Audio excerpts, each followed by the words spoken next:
where do we see each other, our lives professionally and personally in 5 years, 5 years, 10 years, and a lot of people, it's a good idea to think about, Right. not just us, Right. everybody for that Everybody. matter, because Right. life goes on, Right. So, Well, my philosophy's always been that, when Raquel, my wife, and I were dating, the philosophy was like to do a roadmap of where we were going to be in our lives. And so we always thought it'd be best to do it in 5-year segments because it was more realistic as opposed to 10 years, 20 years. Where do you want to be 25 years from now? And it was more realistic to do it in phases, 5 years. I agree. So for me back then, Raquel and I, we were dating, it was like graduate from HCC, Hillsborough Community College, get our 4-year degree, and then get married, and so on and so forth. So, but on the subject of my birthday, I did that. I did it again. Yeah. It's funny because when Raquel and I celebrated our 20th wedding anniversary, which was about 5 years ago, so that's why I did this 5-year mark thing. One of the things we talked about was expanding, for example, my practice. I wanted to, write a book, and I did that. I did that first year. So where are we now, for me at least, and then we'll turn to you. I turned 52, and first of all, for those of you who, how old are you, Eddie? 40. 40, okay. So, it's funny because my 30s, and I'll get to my subject, my 30s were probably the worst. I remember going through major blues when I hit the 30s because it was a little bit different. Yeah, I understand. I still had kids that were little and all that. Yeah. My 40s were probably the best. I should say the best. We're better. Better. I'd say the 50s so far has been the best. I'm in my second year of my 50s, but it's been the best because now my kids are more independent. Sure. My practice is a little bit more established, and you have less fears and less stress, and you get rid of all the drama. Yeah. I can see that. Yeah, right.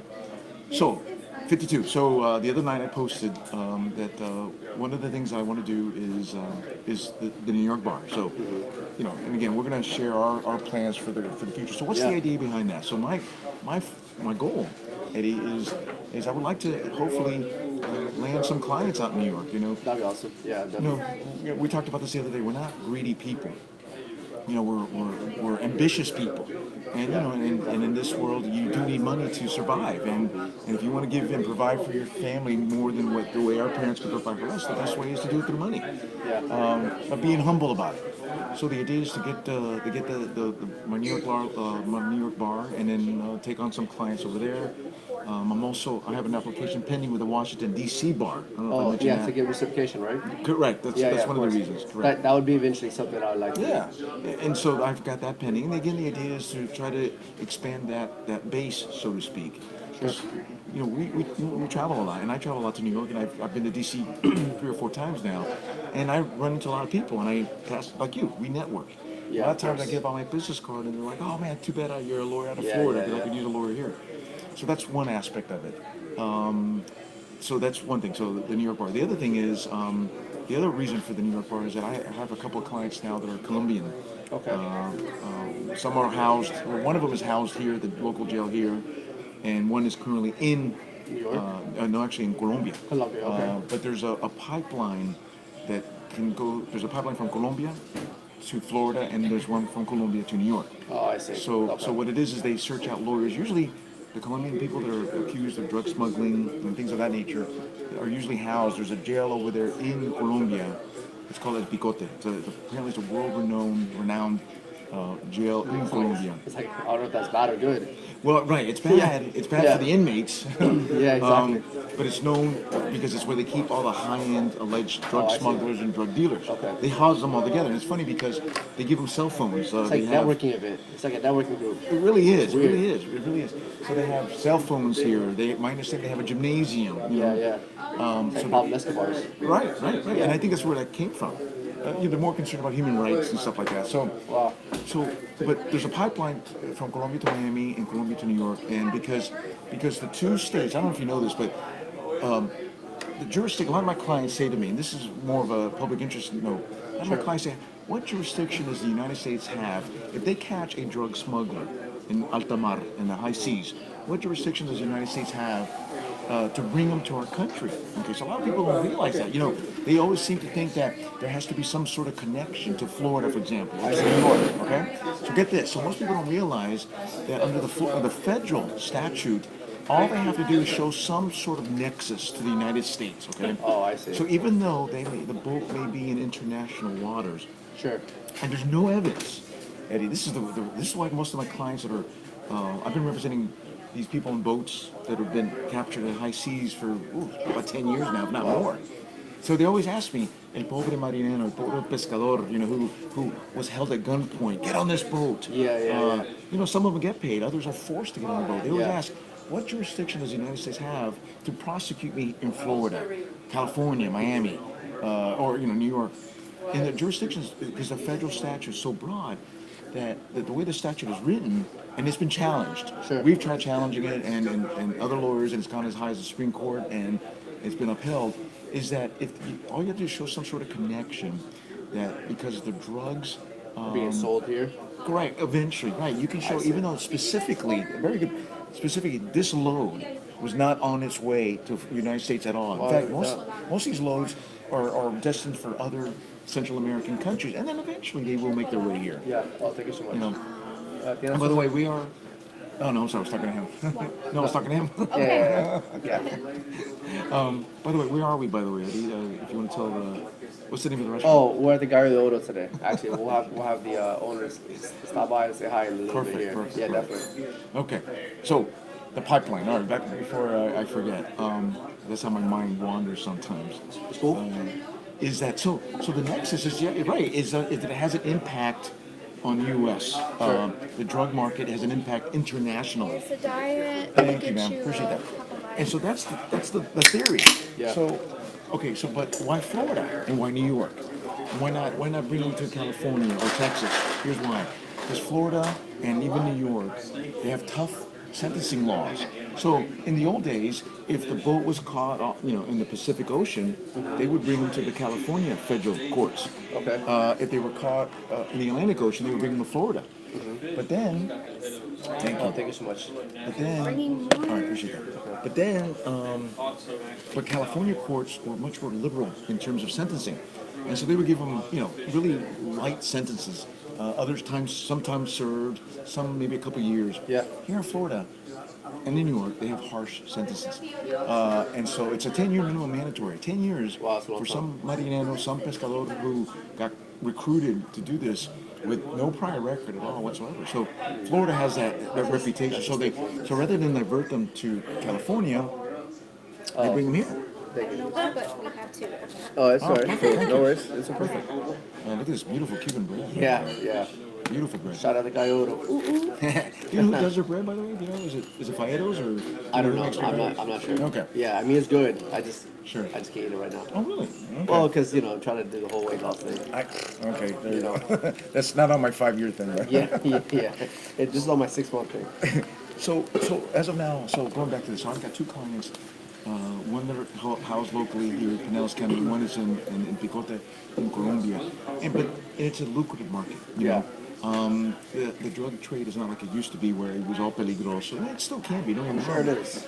But not It like is more like white collar crimes and stuff like that. That's filtering. these are higher end, more sophisticated drug dealers, and so they come to, from what I've been told, they come to realize, because I have a lot of lawyer friends in Colombia. Okay. I have a connection up there, a couple of them, really good people.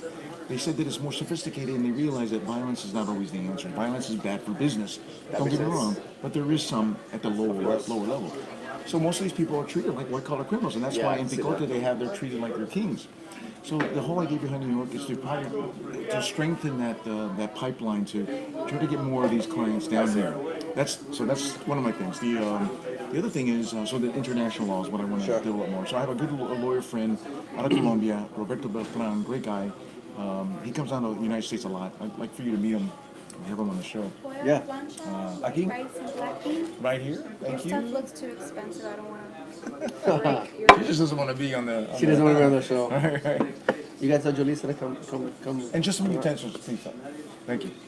And then, and so Roberto is a great guy. So the idea is that the strength, and now listen to this. So as a Colombia lawyer, he's not licensed here in the United States. So what he does is very interesting. Like Pro Hawk or No, not even. No, what he does is he hires local counsel. So he gets hired out of Colombia. Yeah. Okay. Thank you. He gets hired out of Colombia, and then what he does is he goes to New York, he goes to sometimes California, Florida, and he hires local counsel to be his lawyers. Oh, I see. So we do all the hard work, so to speak, the legwork, and he's the rainmaker, so to speak. Cool. Um, Thank you. and so he travels. Thank you.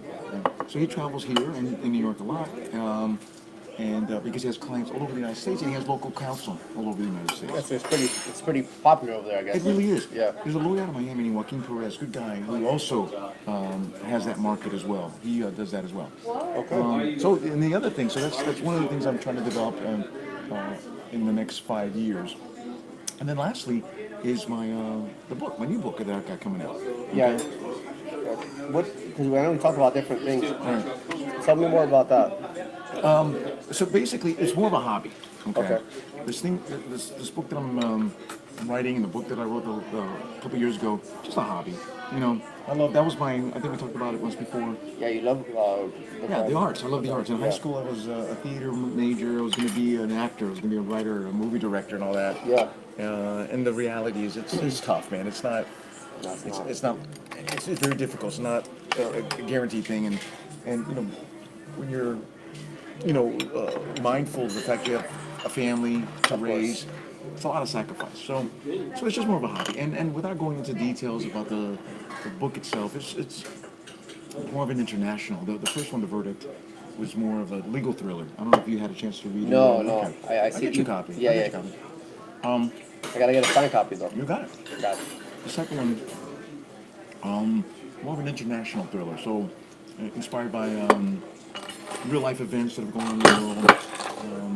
But I don't want to give away too much because I want the viewers to talk too much, and then I want people to learn. I want the people who read it say, "Wow, Yeah, there's yeah, nothing like the first one." So that's how I keep myself. You know, here I am at 52 years old. That's how I keep myself motivated. Where I can wake up in the morning and say, "Okay, I can't wait. You know, I can't wait to start the building stone, the stepping stones." For those couple things, establishing the networks in Colombia, studying for the New York bar, imagine studying for the bar again, and then writing the book, editing the book, and plus I'm working on other books as well. Yeah. They're all in the rough draft stages. Sure. But it gives me an incentive to wake up, and so and to do something every morning. I have a lot of friends, and I'm sure you have the same. That the older they get, the less interest they have in doing anything. Well, because I think you got to spike your interest. And Absolutely. Like you're doing. I mean, always have something to work towards. Because if Absolutely. not, when life can become stagnant. That's exactly right. So it's what keeps me going, brother. Todavía with my energy. And it's funny. My wife said, Bryant, the day you slow down is the day that you're probably just gonna die. Right? Yeah, exactly. yeah. And so I'm not ready yet. No, definitely not. Just lost a friend of mine from high school, colon cancer. And colon cancer runs in my family, and it's all by surprise, man. This guy in high school was athletic, good-looking. Wow. Even when he passed away, because he didn't know he was sick. Yeah. And he was still going to the gym, working out, still had built, but he was sick inside. And then it caught up with him, and then he passed away. So that's it. That's me in a nutshell for the next 5 years, and then in 5 years when we do this again, we'll talk about where we're going to go from there, and I have some other things. So now, Eddie, what's your? Well, as you know, the firm is fairly new. It's growing fast. I mean, my 5-year plan before was, I enjoy the growth. I enjoy the, seeing it grow and employing more people, and Sure. it's exciting to me. I would like to get to the point that I don't know if I would want to get to Morgan & Morgan size, because I want to be able to enjoy certain things and not lose that connection with the clients. Right.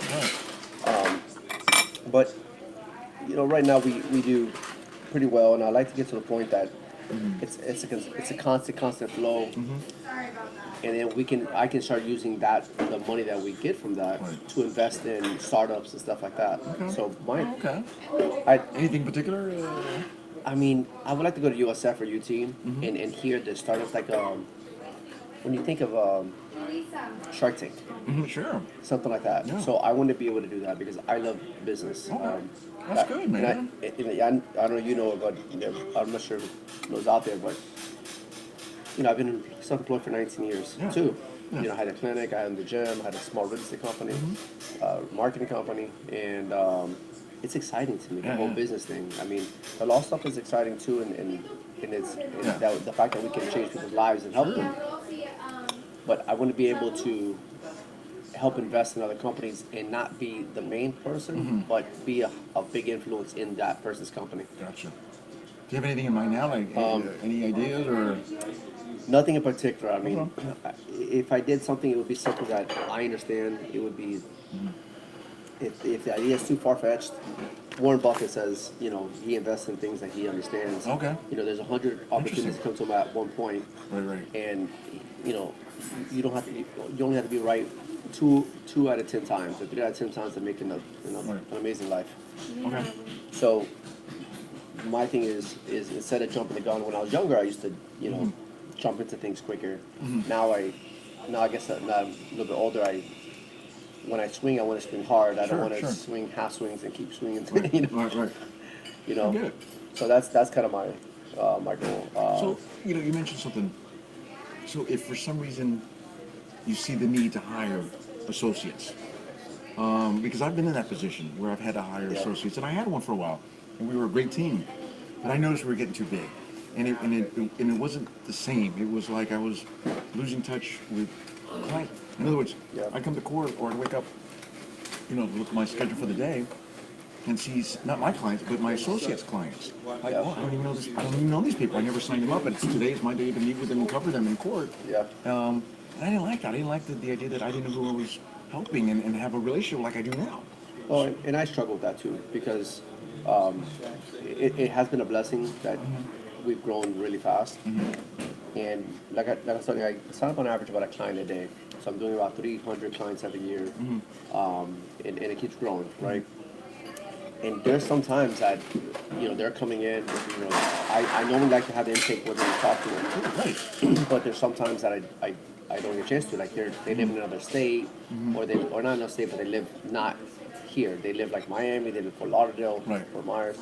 So we send them the intake online, and we talk to them. Like, you know, if I can't trust, I have like a Facebook call or whatever.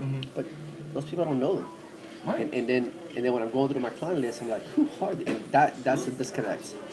Right. So I understand exactly, because now I'm like, and then also when you start hitting a certain mass, you don't know them regardless because you have too many people. And I run into that too. After a couple hundred people, you're like, I think I remember this. You know, and my staff is, is that water? Thank you so much. No, you're good. You're good. You're not on it. We're promising. Yeah. So after a couple hundred people, it starts to happen. And my staff is great because they talk to them on a regular basis. We try to keep them updated. But you're right. I mean, so I struggle with this idea about the associate thing. Eventually, I know that I'll probably have to do it. It's just a trust issue because at the same time, I know my work ethic, right? And you know your work ethic. But what if I bring somebody that doesn't have the same work ethic, or has a strong work ethic, but it's not ethical, and then they try to steal my clients? That's exactly right. Well, that's a danger. So I have a fear of that.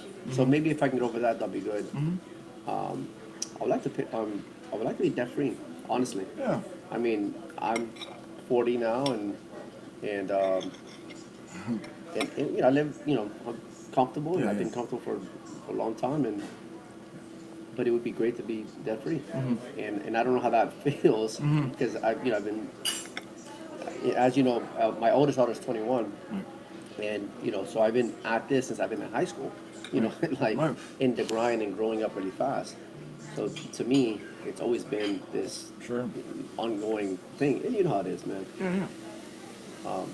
So that's one of my goals in 5 years to invest in companies, be debt free. You know, first take myself out of my own debt. You know, pay off my house, pay off my cars, and then that way, even now, like I don't have to worry about even come here. I don't have to worry about like, oh my God, I'm going to pay for this meal, right? Which is a good feeling. You know, we're like I said, we're blessed to have that, and we still help a lot of people. I think. Do you see you're expanding other types of law, or just going to stay? So you started doing family law at some point, right? Well, I did family law because I needed cash flow, you know, because the first year of personal injury took, you know, it takes a long time to get paid. I want to go deeper and deeper into this. So people that do a lot of different laws makes it difficult because it's hard to be proficient in so many different laws, right? Right. So if I expand it, I kind of want to stay within the realm because the whole goes so deep. You know, I want to stay in, but I want to go deep. Right.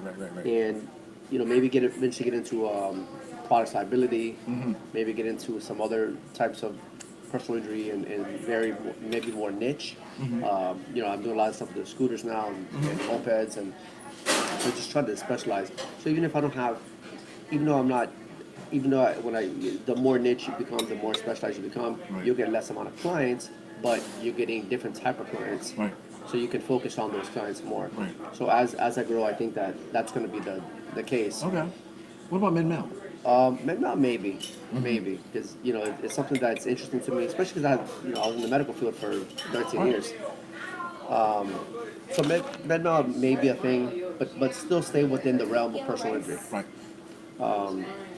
I like it. I mean, it's what I've known. It's what I've done since I was 20, 21. Sure. So like, I'd love to help mid-mal because I get a lot of referrals from cases that come to me for mid-mal. I do a little personal injury, not my niche, but I do it. But I get some mid-mal, and let me tell you, I'll tell you a story I'll never forget. Lady came to me, I'll never forget this case. She came to me it's been about 12, 13 years ago. The doctor messed up with something to do with the delivery of her child. The child was born with all these medical defects. wow.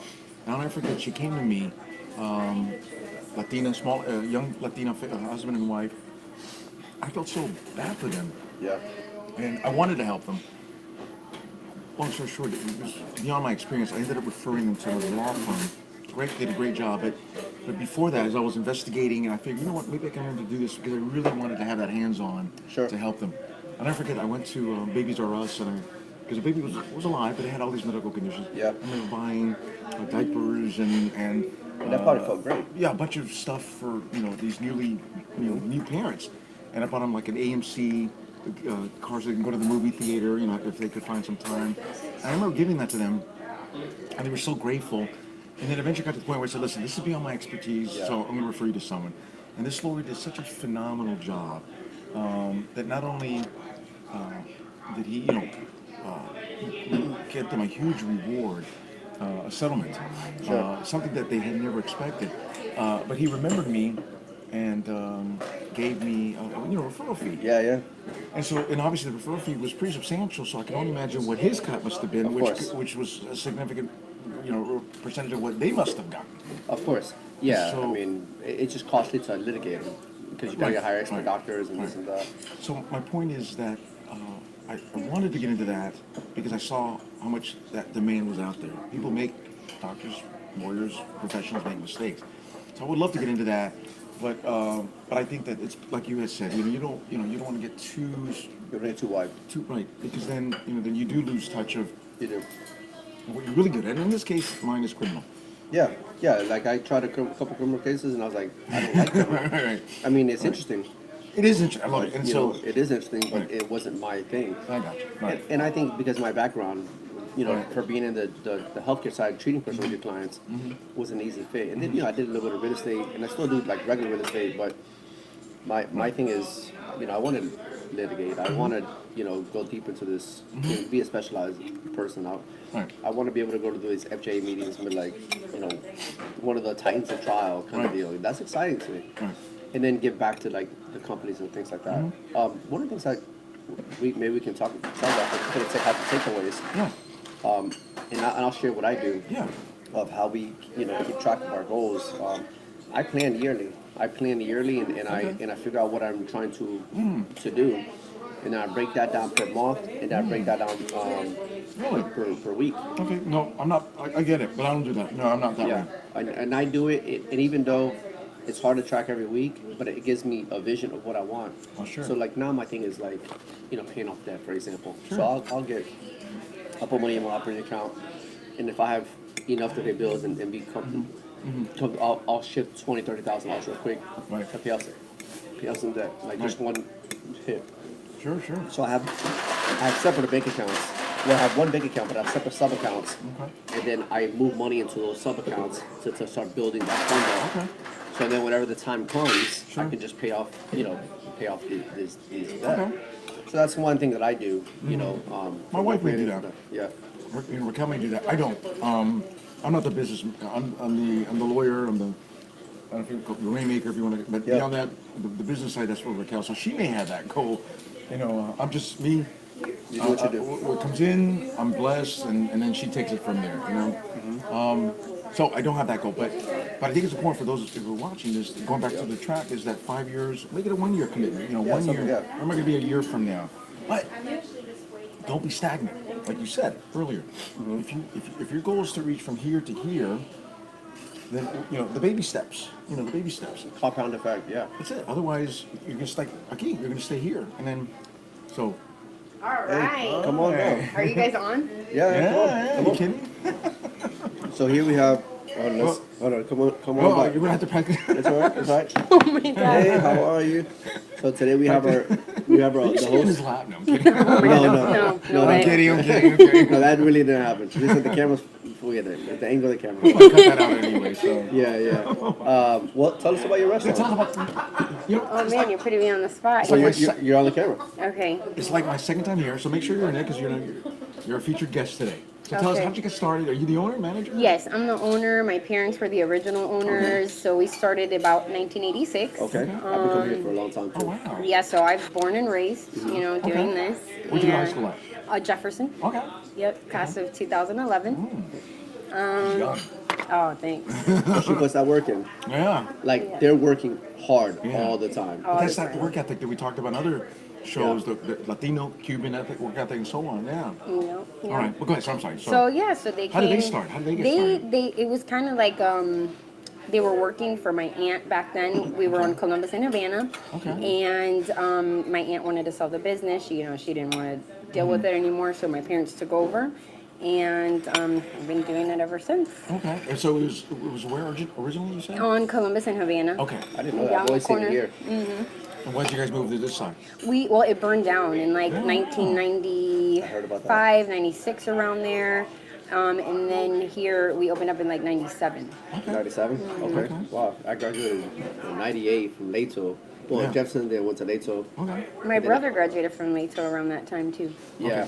I was late 85, class of 85. So. Oh, nice. So I had a clinic. One of the locations I had was across the street from here. Okay. So I used to come here quite a bit. That was probably like in I remember that. 2002, For your 2003. Yeah. Y todavía toda la colada. Yeah. Really? I like that. So we've been trying to do the sidewalk chats here for a while. And, I appreciate y'all coming. No, of course. You know, it was his idea for a long time. Yes. But because I always had court at 1:30, I always wanted to keep it centralized in Yeah. downtown Tampa so I could just leave and go to court. Understandable. But now that we have more time, I figured we are gonna, don't get me, we'll come back. I'll right. tell you, I'm having a blast. This It's is great. awesome. In Thank fact, I've been you. eating the whole time. First time I've done Yeah, that. yeah. First time I've actually been eating while doing Yeah, I the show 'cause the noticed food is that. so Usually good. you guys are just like, chilling on, Yeah, it's talking. usually just out, chilling yeah. this time.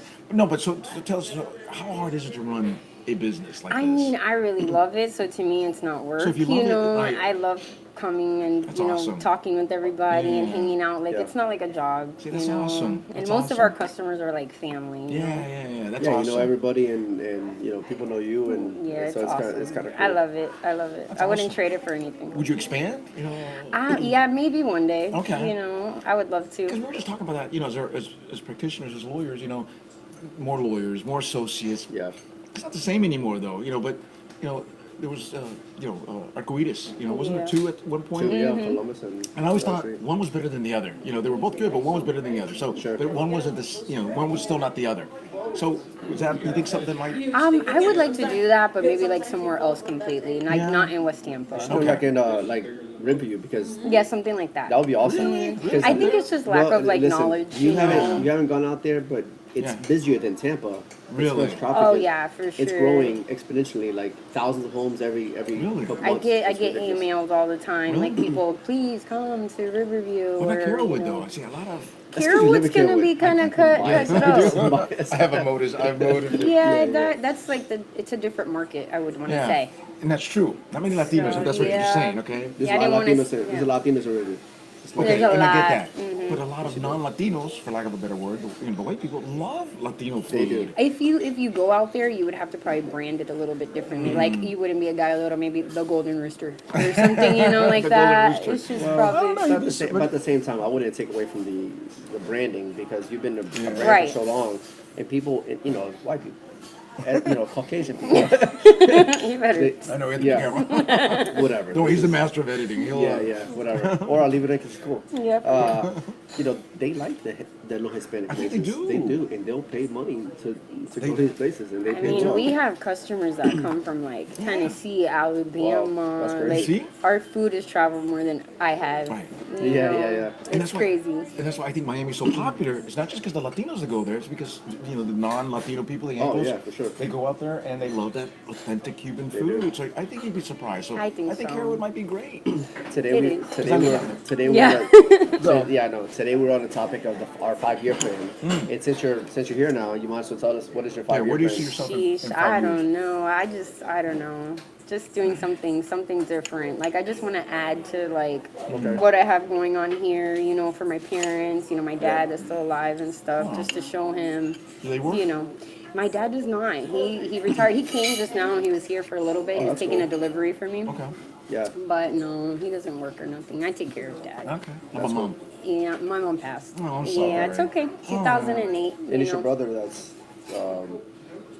My brother used to work here, the tall one. The tall one. Yeah. mhm. Okay. What's But the no. son? How many brothers? Just one. Me and my brother. That's it. Because I remember it was And then Alex, the little Yeah. one. That was actually my first boyfriend. oh That's how he got the job.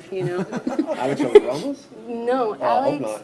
No, that Sorry, guy's please, always sir. in trouble. He's always in trouble. Hopefully, Alex will He's watch it. not really my family. No, that no, Alex no. guy. He might be one of your clients. Oh, okay. Yeah. Yeah, he just had a recent. Yeah, it happens a lot. So we won't. But talk no, about he's that. not related to me. Yeah. But my brother's Gus. Gus Gus. Orama. Okay. And then Alex was I don't even remember his last name. Neto. Okay, Neto okay. Was the one, the little one. That's cool.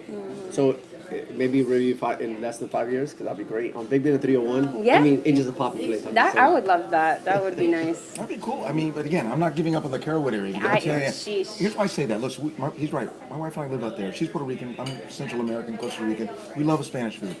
But for us to have a good Spanish meal, we'd have to go from Carrollwood all the way down here. Yeah. There's one spot in Carrollwood that's Where? not too bad. It's called Caribe. Or something like that, there. and it's Where's- in a little plaza. It's Maybe I off have of. been there. I go there on Sundays sometimes, or I Uber from there. Okay, Okay, and cool. where's And it they're at? pretty good. It's off of down Mabry and a little bit past Limeball. Yeah, I think I know where it's at. It's like a little plaza. It's a little like plaza a vape there. shop I or have something been right to next to Caribe. it. And there's actually one closer to where I live off of Hutchinson Road. What's the name of that place? Is it People's? People's, yeah. I have never been to People's. Okay. But And I like it, don't get me wrong. But, Yeah, it's all right. But, it's not like this. yeah, this there's like type of food home, over like here. homemade. Yeah, and they yeah. kind of try to do Yeah. the same thing, I want to say, at that Okay. Caribe spot. Okay. But I don't really eat breakfast there. Okay. Well, but Yeah. see this. So my point is, on the weekends, we have to come way out here because I guess maybe that's it because we've been to Caribe a couple times already, People's a couple times. We want to diversify, if you will. Yeah. Well, Coming way out here for Latinos, it's too much for us. Latinos don't drive, but Americans will drive. That's true too. I Latinos don't. That's so true because I don't drive anywhere. I have a 2015 car and it has 18,000 miles on it. Yeah. I don't drive like out. If it's not in West Tampa, like I don't go. That's it. That's what I'm That's the saying. Latino Like, thing. I don't want to Yeah. drive that far. I don't. I stay like right here. But just think about it. So anything else in 5 years? You think any? I don't know. That's okay, but you're keeping it simple. See, but Yeah. it's realistic. She's happy where she's at. I'm happy. Yeah, I'm happy. I do little everyday goals. But that's, and- I think that's see, Okay, that's great. I think that's the key. That's Is it. As long as see that smile, that's happiness, Yeah. And we have She, that. she's perked up on everyday goals. So Yeah. That's good because that's the drive that makes you get up and do stuff every day. Exactly. The content that she wakes up with, she has a smile from here to here. so- Always try. Always try. All right, well then that's it. So that's the ultimate goal is to be happy. Yeah. And we get older and we pass away, and then Yeah. What was the point of all that? right. Yeah. Exactly. I thank you guys. so much. Oh, Yeah, thank you. so much We'll be for back. having We'll be me. back. I appreciate Okay. you. Nice to Very meet you nice. again. Same here. All right, Thank cool. you. Very nice. Well, we'll conclude with our little. Yeah. So You want to thank add anything to? I'm trying to think here, just real quick. Any, for the people who watch us. Take some stuff out of your way. No, I'm good right now. Yeah, we're good right now. Yeah, Thank thank you. you so much. Yeah. It's not give up, man. Not give up, man. 52, Exactly. and I'm not giving up, man. I'm not slowing No, down. you're not. And then At 62, I'll come up with something new for 67, and so on and so forth. You know? Well, you know, and you inspired me because you're right. I mean, most attorneys and most people they try to slow it down, so that inspires me. So that's I like to hang out with people that are successful in making moves because it gives you meaningful. Correct. You know, so listen, I gotta keep pushing because when you're hanging out with people that are downers. We know Quite a few. few. It's hard to hang out with them. It's hard to motivate yourself when you're the only motivator. Well, listen, at some point, and before we conclude, at some point, you need to excise them. And I've said this before, you cut them out. Yeah, man. cut them out. Yeah, exactly. Cut them out, because otherwise, man, you wake up in the morning thinking, oh, what's so-and-so going to say about this? Well, listen, before I published my first book, there was one person out there, I won't mention his or her name, that I knew was going to criticize me from day one. Yeah. And I think I told you the story. You told me that. I wasn't going to publish the book, and my judge said, forget that person, forget it. Yeah, we get it. And so if it wasn't for I was not going to publish that book because of that one person. I knew he was going to be a negative Nelly. And I did it anyway, and sure enough, he was complaining about it. But so what? You know, at least I did it, you know, and I move on. Yeah, yeah, But I did excise them. I cut them out of my... yeah. And I've had to cut out negative people, or and some people you can't cut out because they may be, you know, That's true, relatives, family whatever. members and blood. Just don't talk to them. But to some extent, you're right. But to some extent, you can't cut them out. Just don't, not physically, and Yeah, not exactly. permanently, but enough that they don't bother you anymore. Yeah, exactly. Okay, no. So, well, so thank you for everything. Gracias, Everybody guys. watch. Thank All you right. so much. This is a great show, man. Yeah, Good job, that's man. good. Thank you. Yeah.